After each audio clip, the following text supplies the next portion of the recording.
أعوذ بالله من الشيطان الرجيم بسم الله الرحمن الرحيم يا أيها الذين آمنوا كتب عليكم الصيام كما كتب على الذين من قبلكم لعلكم تتقون صدق الله المولانا العظيم রমজান মাসের আগমনে student Islamic organisation of ইন্ডিয়ার আহ্বানে আজকের এই আলোচনা সভায় দর্শক মণ্ডলীদের স্বাগতম জানিয়ে ইস্তেকবালিয়া রমজান ওয়েলকাম প্রোগ্রামের জন্য আমি আজ দু চারটে কথা আপনাদের সামনে উপস্থাপন করতে চাই। আজকের আলোচনার বিষয় এই রমজান মাসের মাধ্যমে, এই কোরআনের মাসের মাধ্যমে, এই কোরআনের ধারা আমরা কিভাবে এই রমজান মাসে নিজেদেরকে তৈরি করতে পারি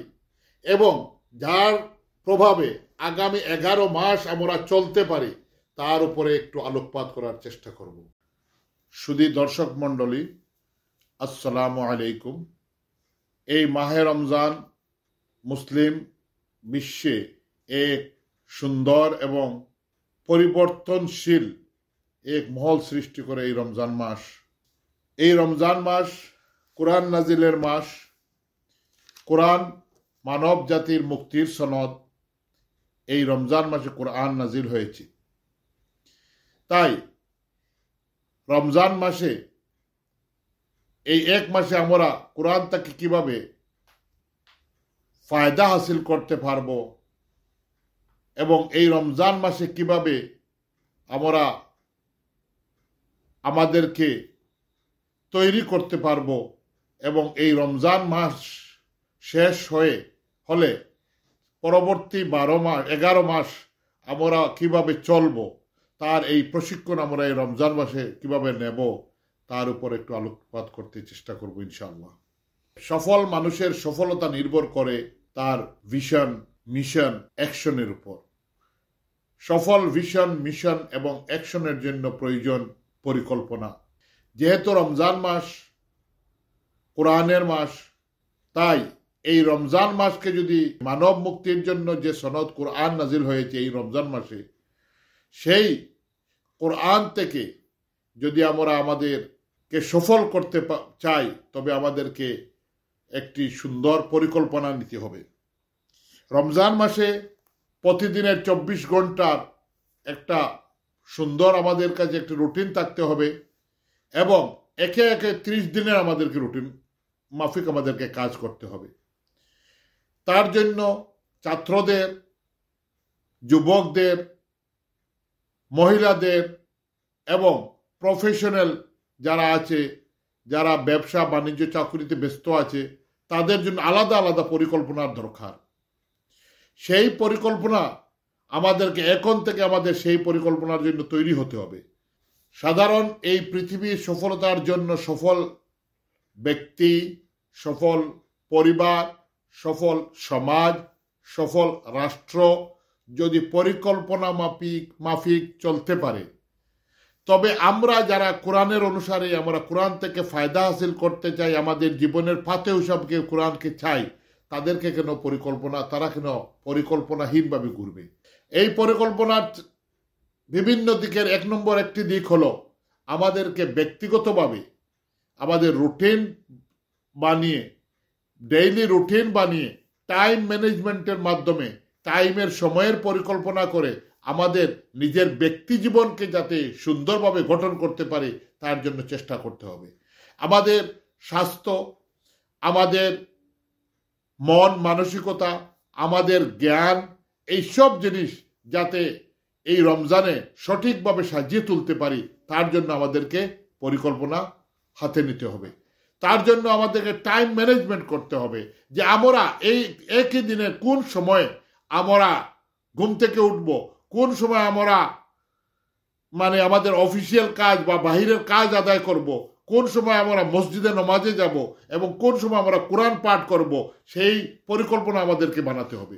তৎসঙ্গে আমরা আমাদের বিগত দিনের 1 বছরের ইন্ট্রোস্পেকশন আত্মসমালোচনা করে আমরা আমাদের দোষ কি কি আছে সেই দোষটা আমাদের নোট করতে হবে এবং রমজানে কোরআন এবং হাদিসের আলোকে সেই দোষ থেকে আমাদের বেরিয়ে আসতে হবে। আজ দেখুন আমাদের সমাজে বিভিন্ন জিনিস, বিভিন্ন খারাপি জিনিস আমাদের সমাজকে মানে ধ্বংস করতে চলেছে। তার মধ্যে প্রধান আমাদের রিসেন্টলি যে রিপোর্টগুলো আসে তার মধ্যে বিভিন্ন দোষের মধ্যে আমরা নৈতিক দিকে অনেক অধঃপতিত হয়েছি। আমরা ড্রাগস, আমরা বেহায়াপনা, আমরা সুদ, এইসব বিভিন্ন জিনিস যারা অনইসলামিক কাজ, কোরআন বিরোধী কাজ, এগুলো আমাদের সমাজে এবং আমাদের পরিবারে, আমাদের ব্যক্তি জীবনে এরা আক্রমণ করতে শুরু করেছে এবং আমরা তার দ্বারা প্রভাবিত হচ্ছি। এইসব জিনিস আমাদেরকে নোট করতে হবে যে আমরা আমাদের ব্যক্তিগত জীবনে কোন কোন দোষটি ছিল গত, এই দোষগুলো আমরা বের করে এই রমজানে আমাদেরকে তৈরি করতে হবে যে আগামীতে এই দোষ যাতে আমাদের মধ্যে না আসে। তাই ব্যক্তিগত পরিকল্পনা আমাদের করতে হবে, আমাদের পারিবারিক পরিকল্পনা করতে হবে। অনৈতিকতা আজ আমাদের ঘরে সয়লাভ নিয়ে আসছে। আমরা বিভিন্ন ইনফরমেশন টেকনোলজির বিভিন্ন মাধ্যমে, সোশ্যাল মিডিয়ার মাধ্যমে আমাদের ঘরের মধ্যে অনেক ভালো জিনিসও আসছে আর অনেক খারাপ জিনিসও আসছে। যারা ভালো জিনিস গ্রহণ করতে পারে তারা তো গ্রহণ করছে, কিন্তু আমাদের ছেলে মেয়ে, ছাত্র যুবক যারা, ওরা অনেক ক্ষেত্রে খারাপ জিনিসের দ্বারা প্রভাবিত হচ্ছে। তাই আমাদের পরিবারের জন্য আমাদেরকে সুন্দর এবং সুস্থ পরিকল্পনা আমাদের হাতে নিতে হবে। তাই আমরা এই রমজানে আমাদের ব্যক্তিগত জীবনে শুদ্ধির সঙ্গে সঙ্গে পারিবারিক জীবনে শুদ্ধির জন্য আমাদেরকে পরিকল্পনা নিতে হবে। রমজানের আরেকটি বিশেষ দিক হলো সামাজিক সচেতনতা। রাসূলুল্লাহ সাল্লাল্লাহু আলাইহি সাল্লামের জীবন, কোরআনের নির্দেশ, রাসূলুল্লাহ সাল্লাল্লাহু আলাইহি সাল্লামের সুন্নত আমাদেরকে যেমন ব্যক্তিগত রেসপন্সিবিলিটির, ব্যক্তিগত দায়িত্ব নিয়ে সচেতন করে, পারিবারিক দায়িত্ব নিয়ে সচেতন করে, ঠিক তদ্রূপ সামাজিক সচেতনতাও সৃষ্টি করে। এই রমজান আমাদেরকে সামাজিক সচেতন করতে হবে। এই রমজানে আমাদেরকে সামাজিকভাবে সচেতন হতে হবে। আমাদের সমাজ দুর্গতির দিকে যাচ্ছে। আমরা যখন মসজিদ থেকে বা কোনো ধর্মস্থান থেকে বাহিরে বেরোই তখন আমরা দেখি রাস্তায় কিভাবে অর্থনৈতিক দুর্দশাগ্রস্ত মানুষ সারিবদ্ধভাবে হাত বাড়িয়ে মানুষের কাছে সাহায্য চাচ্ছে। এখানে আমাদের দুর্গতির জীবনের একটা বহিঃপ্রকাশ দেখা যায়। এই ব্যাপারে আমাদেরকে সচেতন হতে হবে, আমাদেরকে স্বাবলম্বী হতে হবে। আমরা আল্লাহ ছাড়া অন্য কার কাছে হাত পাততে পারবো না, কিন্তু এরপরেও যদি আমরা সার্ভে করে আমরা দেখি তো সবচেয়ে বেশি যারা আল্লাহ ছাড়া মানুষের কাছে হাত পাতায় তারা মুসলিম সমাজের মানুষ। এ ব্যাপারে আমাদেরকে সচেতন হতে হবে। আমাদের সব সমাজের আমাদেরকে ঢুকতে হবে এবং দেখতে হবে কেমন কতজন ছেলে মেয়ে আছে, এমন কতজন প্রতিভাবান ছেলে আছে যারা পয়সার জন্য, ফিসের জন্য পয়সা পড়া ছেড়ে দিচ্ছে। তাদের ব্যাপারে আমাদেরকে সচেতন হতে হবে। আমরা এই রমজানে জাকাতের সুষ্ঠু পরিকল্পনা তৈরি করে আর জাকাতকে প্রতিষ্ঠিত করার জন্য এই গরিব মানুষের লিস্ট বানিয়ে ওদেরকে পরিকল্পিতভাবে যদি ওদেরকে পড়ার জন্য সাহায্য করি, ওদেরকে ব্যবসার জন্য সাহায্য করি এবং ওদেরকে এইভাবে মোটিভেশন করি যাতে পরবর্তী রমজান বা আরও 2-1 রমজানের পর সেও যাতে জাকাত দাতা হতে পারে, এই দিকে আমাদেরকে সচেতন হতে হবে। আমরা ভিখারি বানাচ্ছি, আমরা জাকাতের সুষ্ঠু পরিকল্পনা করি না। রমজানে 1 ফরজ আদায় করলে 70 ফরজের সমান। তাই অনেকে জাকাত রমজান মাসে দেয়। সেই জাকাতকে আমরা যৌথভাবে পরিকল্পিতভাবে যদি আমরা সমাজে প্রতিষ্ঠিত করি, ইনশাআল্লাহ এই সমাজের দুর্গতি অনেকটা লাঘব হবে। এবং এদেরকে যদি মোটিভেশন করে, এদেরকে যদি বুঝায় এবং ওদের মোটিভেশনাল প্রোগ্রাম করে যদি ওদেরকে সচেতন করি যে এই 2 বছরের মধ্যে তুমিও জাকাতদাতা হতে হবে, সমাজের রূপটা বদলাবে। তাই এই রমজানে আমাদেরকে আমাদের মধ্যে সামাজিক সচেতনতা সৃষ্টি করতে হবে। আমাদের ব্যক্তিগত যেভাবে উন্নতি করব, পারিবারিক যেভাবে উন্নতি করব, সমাজকে সেইভাবে আমাদেরকে উন্নত করতে হবে। তাই আমাদের রমজানে এই পরিকল্পনা আমাদেরকে এক সময় এইভাবে পরিকল্পনা নিতে হবে। আজ আমাদের এত সব নিয়ামত, কোরআনের দেওয়া এত সব নিয়ামত থাকা সত্ত্বেও আমরা কেন দুর্গতির দিকে যাব? এইভাবে আমাদেরকে সচেতন হলে, কোরআনের আলোকে আমাদেরকে ব্যক্তিগত এবং সামাজিক সচেতন হলে আমাদের সমাজের দুর্গতি সরে যাবে।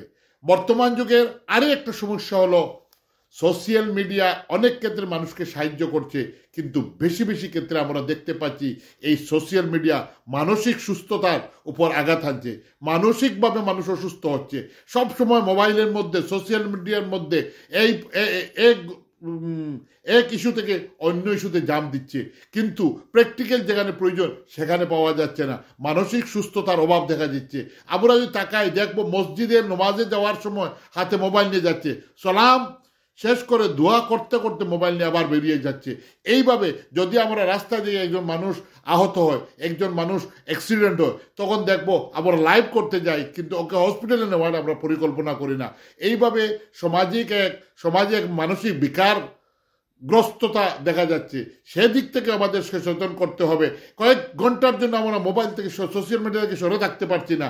এটা একটা রোগ হচ্ছে, যা বাস্তবিক আমাদের সমাজকে অন্ধকারের দিকে, মানসিক অসুস্থতার দিকে ঠেলে দিচ্ছে। এই রমজানে এই ব্যাপারে আমাদেরকে সচেতন হতে হবে। রমজান মাসের সবচেয়ে গুরুত্বপূর্ণ জিনিস হলো, মানুষ যদি চায় চুপে চুপে লুকিয়ে ঘরের মধ্যে আবদ্ধ হয়ে সে খাওয়া দাওয়া করতে পারে, কিন্তু আল্লাহর ভয়, আল্লাহর স্মরণ তাকে এই কাজ থেকে প্রতিহত করে এবং পুরো দিন খাওয়া দাওয়া থেকে সে সরে থাকে, কারণ সে আল্লাহর ভয়ে সে সরে থাকে।